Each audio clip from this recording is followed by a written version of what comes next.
আমরা এখনো পিঠা খাইতেছি না, আমরা বিচার পাইতে আইছি।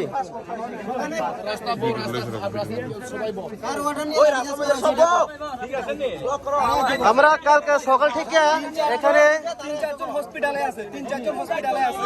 রাস্তা খারাপ দেখে আমরা অবরোধ করছিলাম, তাই দেখে তারা লাঠিচার্জ করছে। লাঠিচার্জ কি এমনি এত ইজি হয়?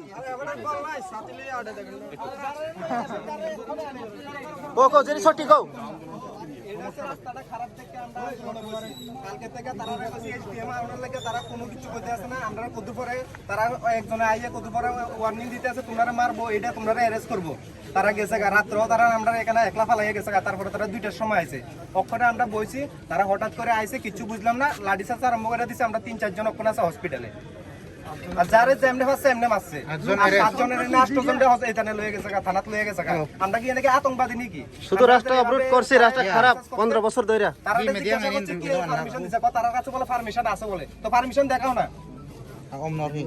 কোনো কিছু কইছে না যে লাঠি চার্জ করবো বা কিছু, হঠাৎ করে আরম্ভ করে দিছে। মেডিকেলে আছে, 5-6 জন আছে, তারা হসপিটালে গেছে।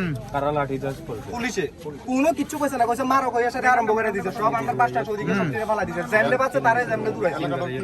এটা হচ্ছে দুধতুলি। এটা গোরাঙ্গ বাজার থেকে আগরতলা মেইন রোড। রাস্তা খারাপ, কাকরাবন থেকে কলা দিছে। আমার সমস্যা হলো, তারা বলেছে অন্য জনের অর্ডার নিয়ে এসেছে, ওদের কোনো অর্ডার নেই।